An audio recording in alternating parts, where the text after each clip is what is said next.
Uma lesão na medula espinhal por muito, muito tempo. Essas palavras soaram como uma sentença definitiva, né?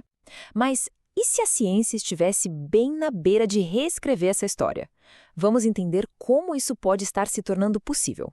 Essa é a grande pergunta, a pergunta de milhões, que move pesquisadores no mundo todo.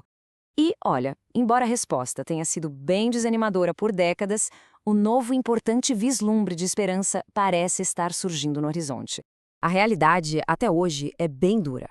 Uma vez que as conexões dos neurônios na medula são danificadas de forma grave, o nosso corpo tem uma capacidade muito, mas muito limitada de consertar aquilo tudo. Isso acaba deixando milhões de pessoas com paralisia, mudando vidas para sempre.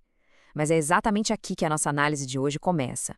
Pois é, no meio desse desafio que é gigantesco, surge uma potencial virada de jogo. E o mais legal, ela vem aqui do Brasil, uma inovação que está sendo observada com muita, mas muita atenção pela comunidade científica global.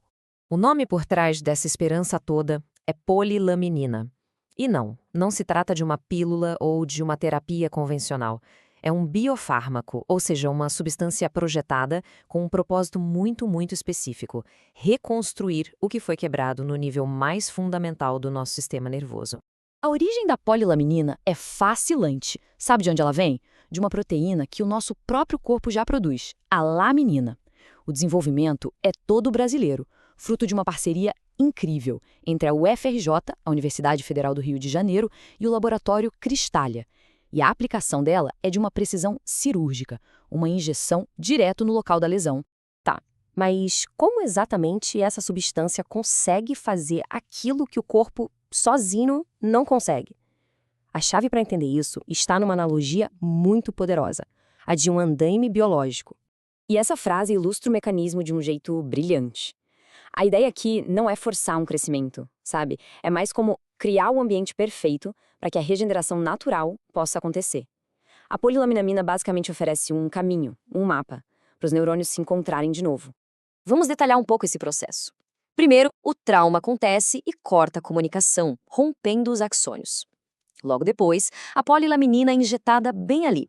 No local, ela se polimeriza, ou seja, ela se junta e forma essa rede tridimensional. Essa estrutura que vai servir de guia, de trilho, para que as terminações nervosas encontrem o caminho de volta, crescendo através dela até, pronto, restabelecer a conexão que tinha sido perdida. É uma engenharia biológica simplesmente fascinante.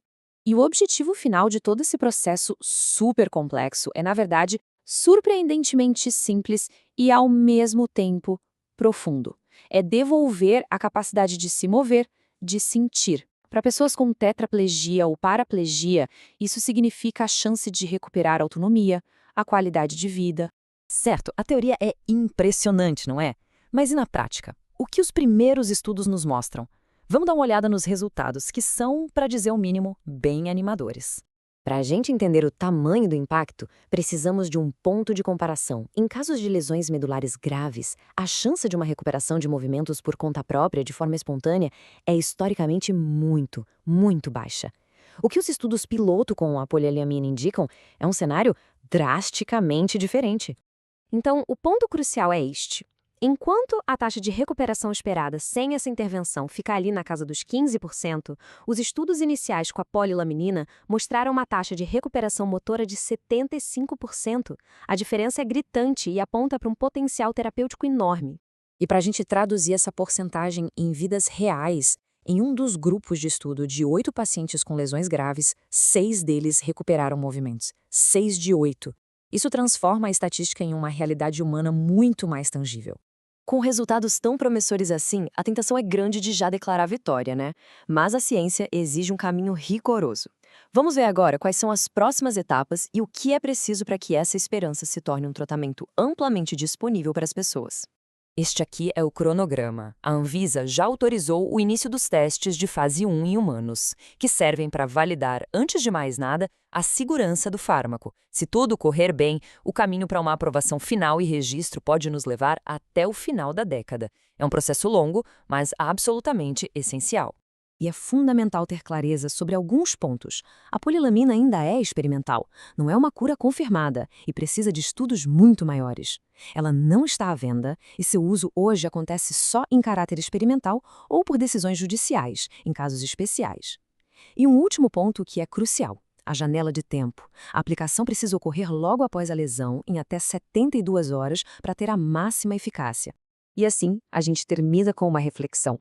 Será que estamos testemunhando o começo do fim da permanência da paralisia? A jornada é longa, cheia de desafios, com certeza. Mas os dados iniciais da polilamina sugerem que uma nova era na medicina regenerativa pode estar, finalmente, ao nosso alcance. A ciência continua o seu trabalho.